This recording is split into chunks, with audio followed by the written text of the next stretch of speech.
peuple togolais,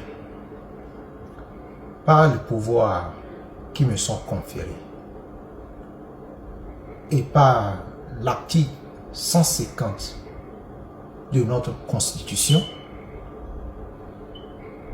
aujourd'hui, je viens devant la face du monde et devant vous tous, Togolais, citoyens, où que vous soyez, pour mettre fin à cette forfaiture de constitution de la 5e République. Nous disons non à cette forfaiture. Nous disons non à la 5e République. Pour cela, je mets feu à cette constitution. Cette constitution n'opérera pas pour le compte des Togolais.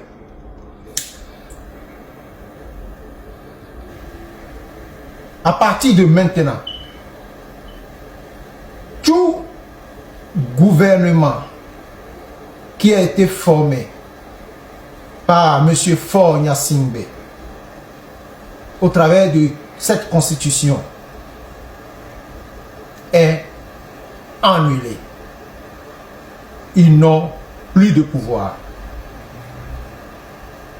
Nous supprimons leur poste et nous disons non à toute leur action au nom du peuple togolais. C'est fini la 5e République. C'est fini. Nous annulons toute décision que ce gouvernement va prendre au nom de la Constitution. C'est fini. Vive la République togolaise. Vive la République togolaise. Vive la 4e Constitution. À bas la 5e Constitution. L'aube d'une rupture, quand le verrou constitutionnel de Faure Gnassingbé se consume. Par notre envoyé spécial à Lomé. Dans le silence oppressant des nuits de Lomé, là où les décrets se signent à l'abri des regards et où les lois se votent entre initiés, un séisme vient d'ébranler les fondations du palais de la Marina. Le titre pourrait paraître apocalyptique, voire métaphorique, mais il traduit une réalité politique brutale. L'acte symbolique et politique du Premier ministre Koami, Victoire Toméga Dogbe, ou l'émergence d'une dissidence interne, mettant le feu à la 5e Constitution de Faure Gnassingbé, votée dans les ténèbres d'un minuit législatif. Pour le journaliste démocrate, ce n'est pas seulement une nouvelle constitution qui brûle, c'est le linceul d'une démocratie confisquée qui se déchire. Retour sur une forfaiture législative et sur l'onde de choc d'une résistance qui vient de l'intérieur. Le hold-up de minuit. Anatomie d'une constitution frauduleuse. Tout a commencé par une nuit de mars 2024, prolongée en avril, où l'Assemblée nationale togolaise, dont le mandat était techniquement expiré, s'est livrée à un exercice de prestidigitation juridique.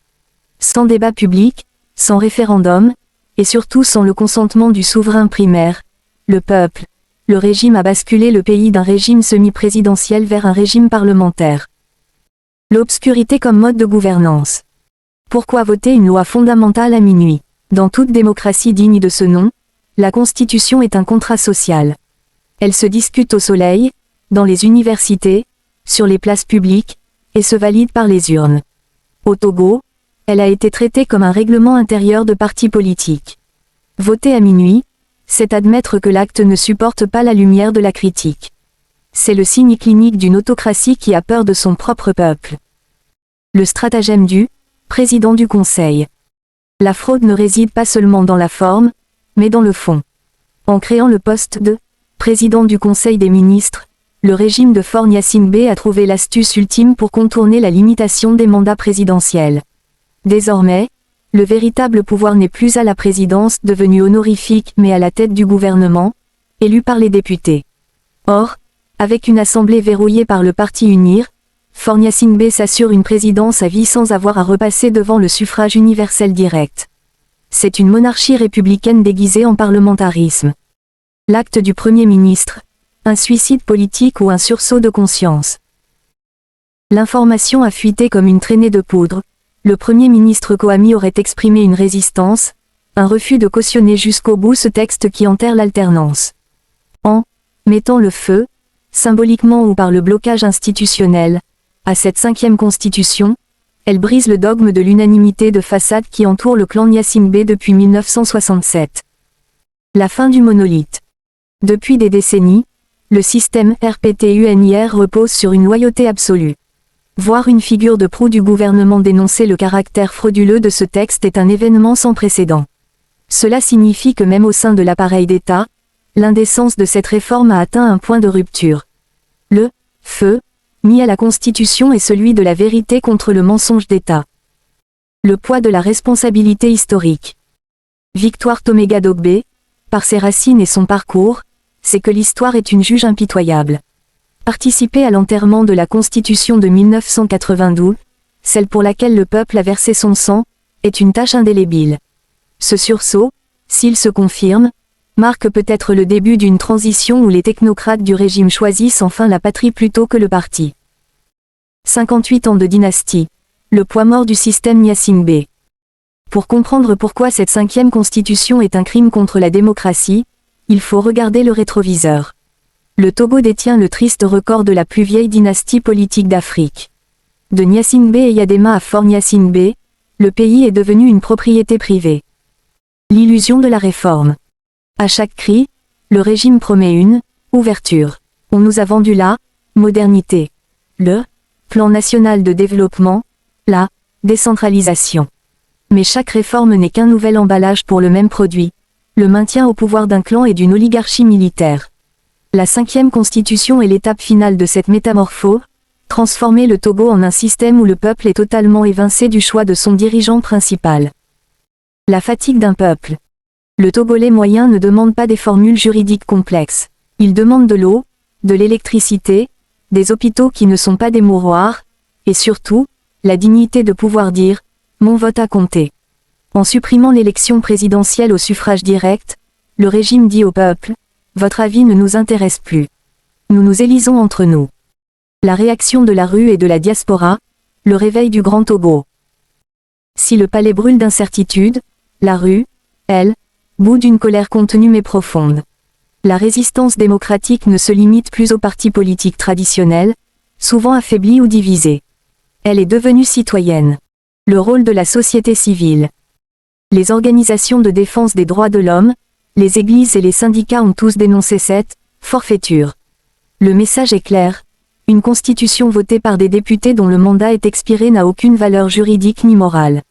Le feu mis par le Premier ministre n'est que l'écho du feu qui couve dans chaque quartier de Lomé, de Bi à Baguida, et dans chaque ville de l'intérieur, de Sokodé à Dapaon.